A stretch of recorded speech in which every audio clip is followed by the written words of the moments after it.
The Portland is Home team talks real estate. Whether you live here or you're on your way, Audra and Andrew Galler work hard to welcome you home. They make the whole real estate process attainable, educational, and fun. After all, it is the biggest transaction of your life. The Portland is Home team talks real estate. I'm Michelle Odell, your host. And now, Audra and Andrew Galler. Hi, Michelle. Michelle, hello. Hello, everybody. August, hot. Loving it. We've got a lot to talk about today. Of course, the Market Minute with Andrew Galler. And we're going to talk about how buyers ought to buy now. Things have changed since the last time we talked, which was in June.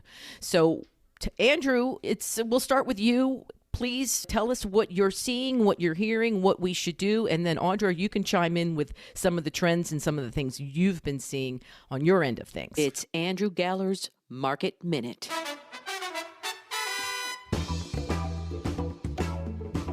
Very volatile, a lot of fluidity, a lot of ups, a lot of downs, a lot of variables. So let me tell you what I mean. We go in the Wayback Machine to 12 months ago. Interest rates were at an historical all-time low of 2 point something or other below 3%. Maybe it was 2.67.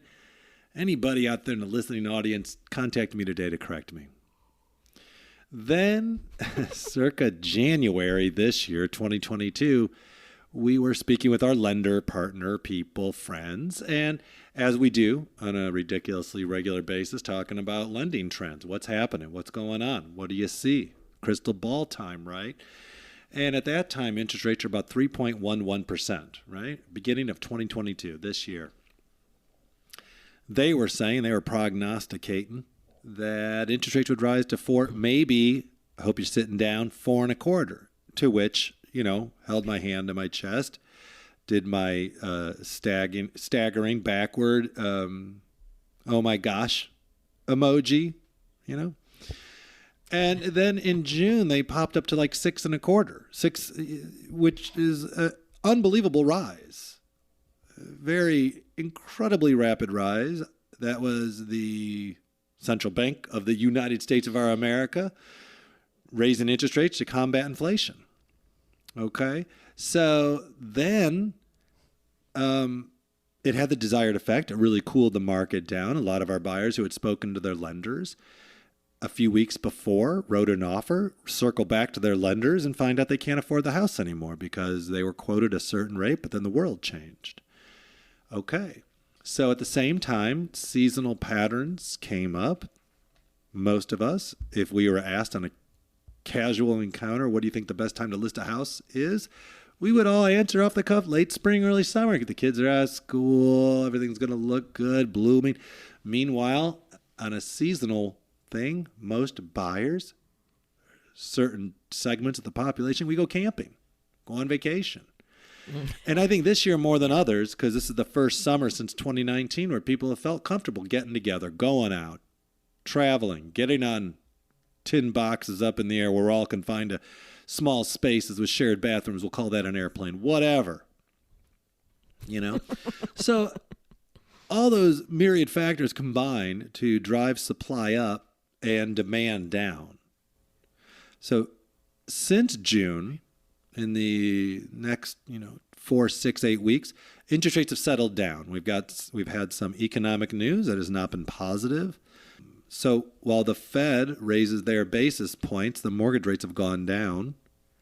And I think maybe that's in a reaction from the business lending world to the perceived economy slowing down a little bit. Maybe it's not perceived. Maybe it's in reality. Who knows? Frankly, there's a lot of conflicting economic data out there with the rise of commodity prices like energy. But at the same time, consumer spending may be down. Now, is that a reaction to everyone not buying Pendleton bikes online as much? Or is it that, who knows, right? We're at unprecedented times. I think that's safe to say. Bottom line, to begin concluding my Market 5-minute minute. So when we look at market trends, July 2022 over July 21 last year in the Portland metro area, this isn't the entire metropolitan area, this is just the inner city. we have 46% more homes available. Inventory's up 46% at the end of this July over last. Meanwhile, pending sales are down 23%. So in summation, there's about half as many, about half as many homes available for buyers to see, and there's about a quarter less demand, close to 25%. Okay, but last year I remember there was like one house for sale. There was like a third of a month of inventory. So how was that less? So for this the thing year, is that we all have perception versus reality issues. And what I mean is, yes, last year inventory was at an all-time low. And so even if you double a small number, it's still a relatively small number, right? But what the market minute conversation, quotation mark fingers, is more about is let's talk about trends. What I mean when I say the perception versus reality thing, it's just never the case that there was only one house. But what the case is that for every one house, there was like 5 or 70 buyers making an offer.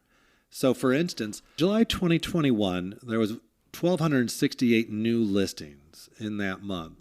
But there were 928 homes that went pending, okay? So almost all of them that came on got eaten up. In contrast, this year, there was, July 2022, there was fewer new listings, 1,097, but also a lot fewer pendings, only 700. So what we're talking about is this relationship between supply coming on and demand, and there's fewer buyers for each home, again, for myriad reasons. The rise in interest rates. I also think, too, this July is unusually slow. July, counterintuitively, is actually pretty slow in general in the Portland area because everyone is either on vacation, getting ready to go on vacation, or just coming back from vacation because we just got done with a long winter. This year, the winter was like 3 years, So it's a little bit more. And people are leaving for camping, and they're not. They're taking a break, and the interest rates went up so high. So it's this relationship between supply and demand, and looking at trends. And the trends are more listings are coming on again for lots and lots of reasons. All that deferred activity we've spoken about in many episodes is now the time that all those sellers are starting to come on because they're no longer afraid of catching their death by having people in their home. And I think that there is a realization that now they can actually get a home. There's a lot of people who are on the sidelines because if they sold their house but couldn't get a house, what were they going to do? So all of these factors are combining to make it more favorable for buyers and less fabulous for sellers. But in conclusion, part 2, interest rates, while they spiked to 6.25% in June, they have settled down since. And now what we're seeing is for jumbo loans, oddly, are less than conventional loans. So jumbo loans in the beginning of this week, first week of August 2022, are in the mid 4%. And conventional loans are about 5.25%. Of course, these all depend on the individual. If your credit isn't so fabulous, those rates will be higher, of course. So that's my market minute, Michelle. Well, it's interesting because that market minute parlays fantastically into what we're going to talk about today, which is why you should buy now. How buyers ought to buy now. Please give us give the buyers a little good news. It sounds like, it's been a long road for a lot of people. I think that over the last year, buyers have really been a little manic out there. Everyone's trying to grab these homes. It's not just in Portland, it's everywhere. Some places are even still that way, still kind of going a little frenetic. But interest rates did slow it down. It did exactly what they were intended to do, which was to slow down this frenzy. Of grabbing anything and going so far over a list. And it's funny, 2 things changed. So one of the things in my mind that changed, the 2 things that I'm seeing now, is I get calls almost every day from lenders saying, we've got the cash program, because a lot of buyers were being beaten out by people coming to the table with cash. And we said a year ago, if there was only a way for lenders to be now offering the cash program for buyers. And it is what it is. It takes time to put these programs through. They now have the program through. where now you can do an all cash loan, or you put down all cash and then you refi with the lender so that you can get competitive and get the home. The problem with it is for here, the market's cooled off a little bit. You're not seeing 20, 30, 40, 50, even 70 offers on a house, which is just silly. But you're not seeing that anymore. So it's not a buyer's market, but buyers have a lot more control today than they did 6 months ago, a year ago. They're able to come to the table. There are houses that are sitting. The second thing I'm starting to see a lot, besides all the phone calls from lenders saying, hey, we have that program that you needed like 6-8 months ago now for you. And we're like, we actually don't really need that right now, but okay. And the other thing I'm seeing is a lot more emails and calls from other agents saying, we did a price improvement, which is French for we dropped our price. Okay. And I am seeing that a lot more now. I am getting a lot of people. I'm seeing my emails are from all my agents, my connections, our world, a lot of price drops. So that is now starting to happen. A third thing that I didn't say that I am actually looked at today, and I was starting to, I don't get into that as much as Andrew does. But the other thing that I'm seeing is long time on the market. Homes that went on in May and are still sitting there now. 5-6 years ago, totally normal. That was what it was.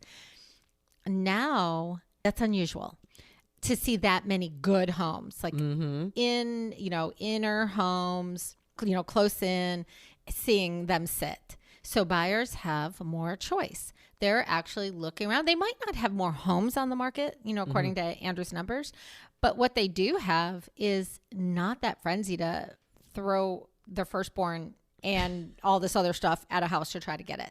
They actually can like take a breath a little bit, which is freaking out sellers, because sellers are like, oh my gosh, what's happening now? Well, the market adjusted. The interest rates went up. Now they scooted down a little bit, which is good.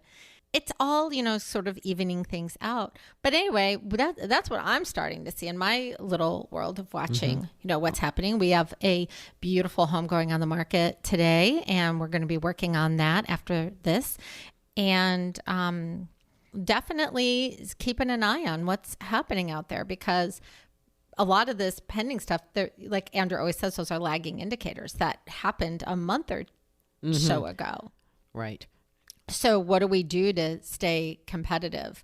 And right now, the thing is, I think it's price. I think if you want to sell, you have to try to stay ahead of this market, which means you might not get as much.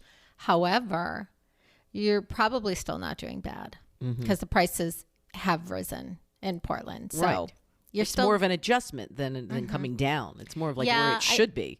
And I think it's hard for sellers because they see, 6 months ago when they said, oh, I'm going to sell my house, and then they have to get it ready. And now it's not worth what they thought it was going to be worth, but it's still worth a lot more than a lot of you paid for it. Exactly. Whatever. I know individual cases vary, but the prices are still high here.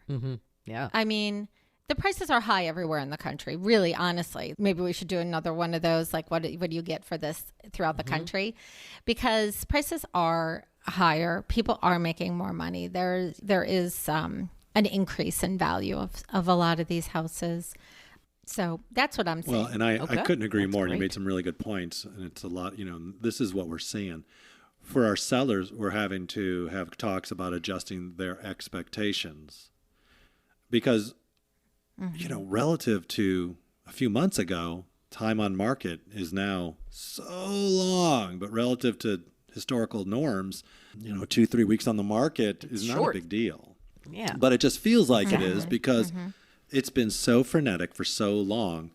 And now we're having talks with our sellers where we have to say to them, listen, if you just get a full price offer, are you going to be okay with that? Because if you're not, then we have to go, we have to price it higher. I think you should price it here, wherever, X. If you want to price, but if you're not going to accept that, you can't. And a lot of, so it's an interesting time in that way. One thing, too, that we are encountering is realization Audra and I had years ago, which is buying and selling a home, just buying a home or buying and selling a home.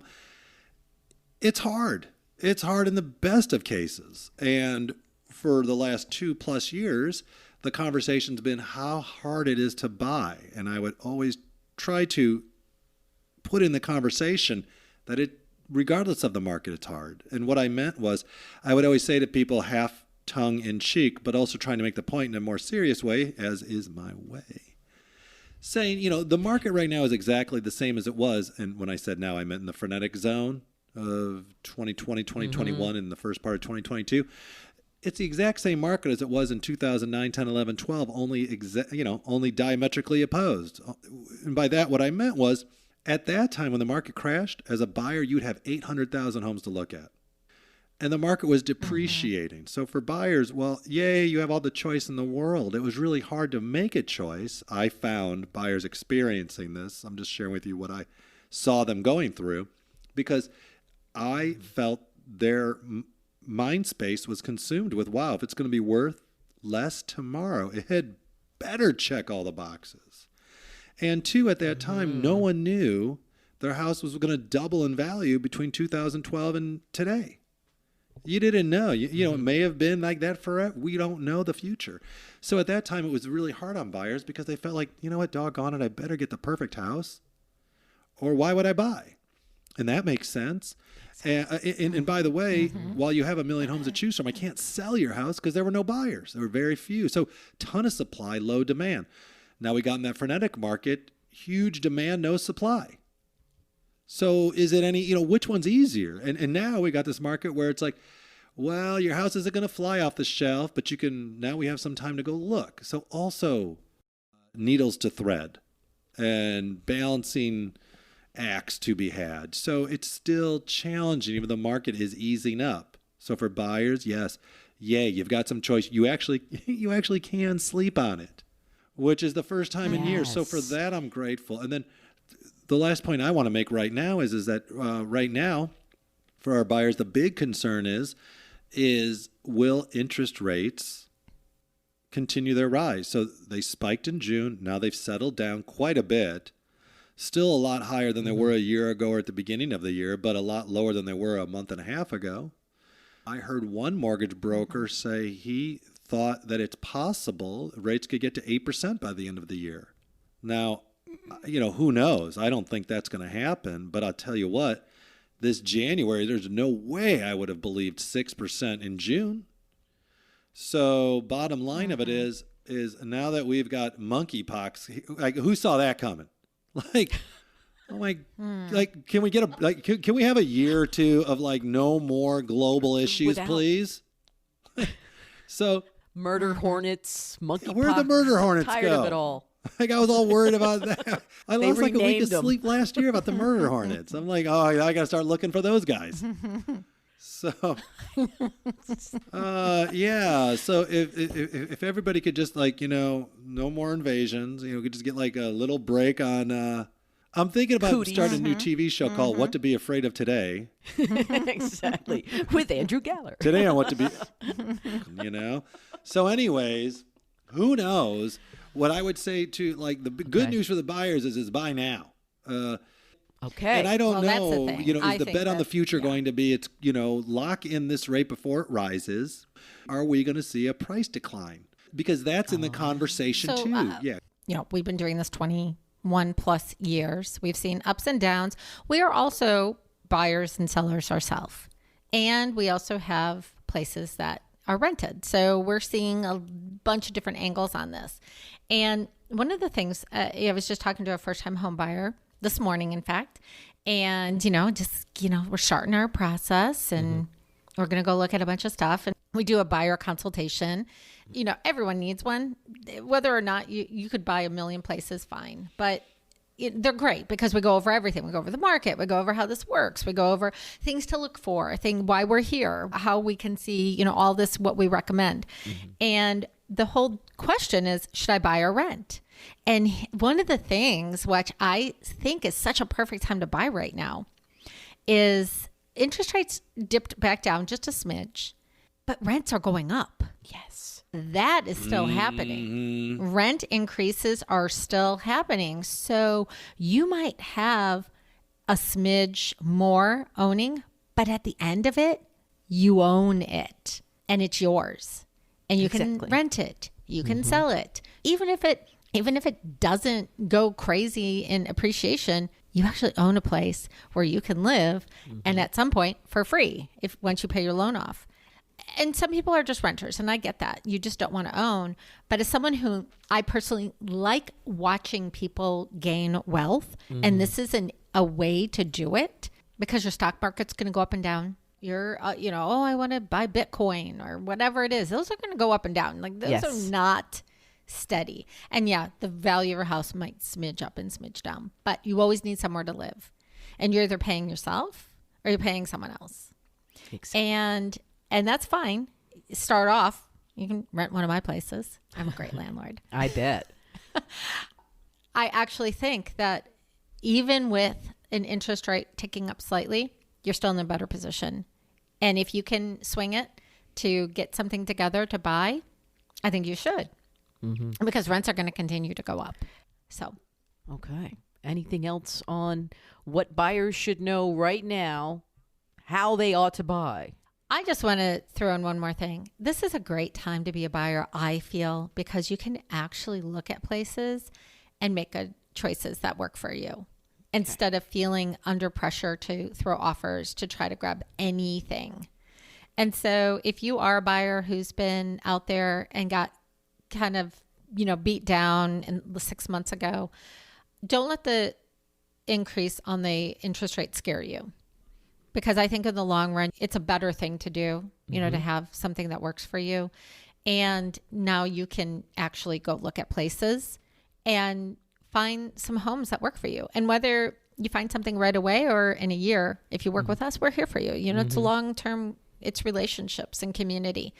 But I think it's a great time. Get out there. If you're in town, get out there, give us a call. Let's go look at some houses. And now that you can breathe and look at them and actually feel if they work. And sleep on it. Sleep on the decision, not just rush right over, Yeah. Also, we're not seeing multiple offers. When we do, it's 2 or 3, not 100 or 400. The normal.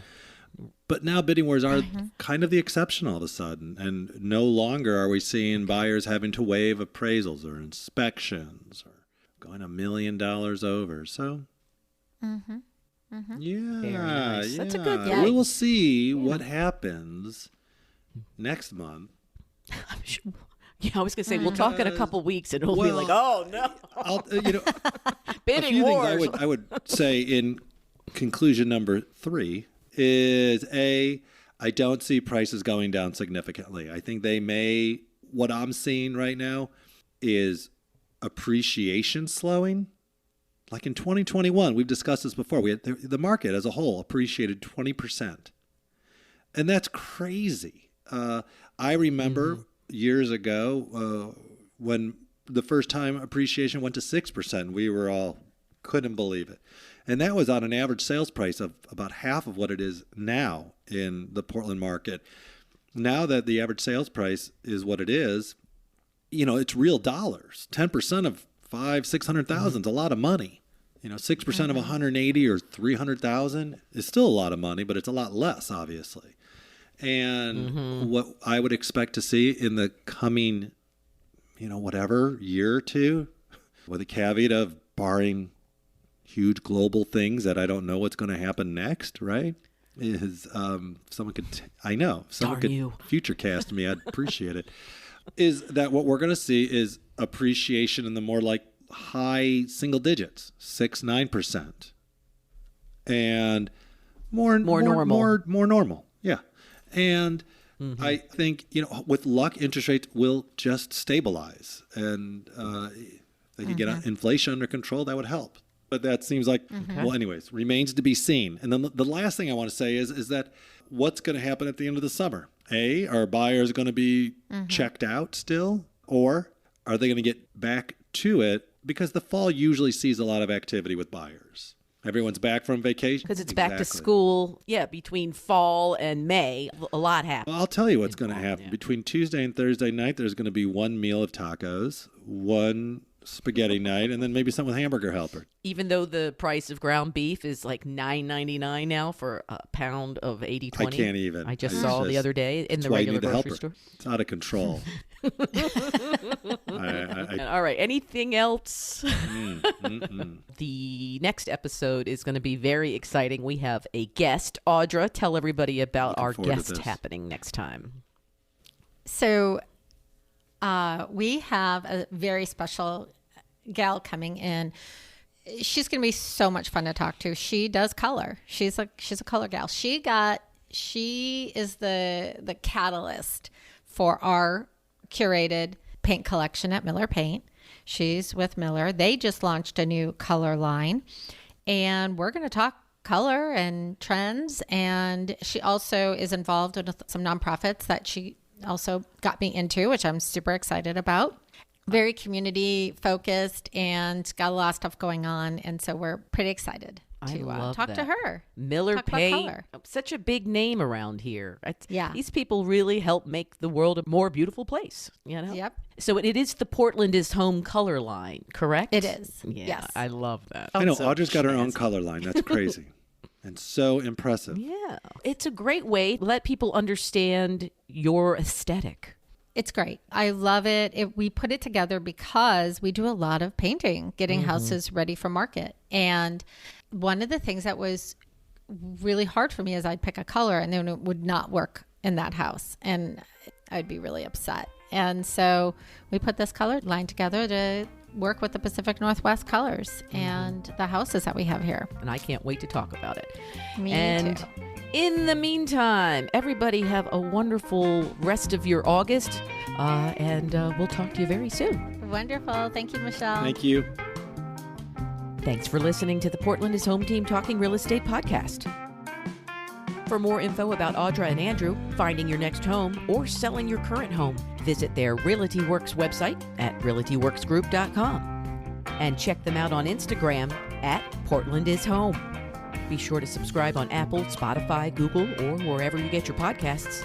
For help with your podcast, find us at Modcast Productions or modcastproductions.com.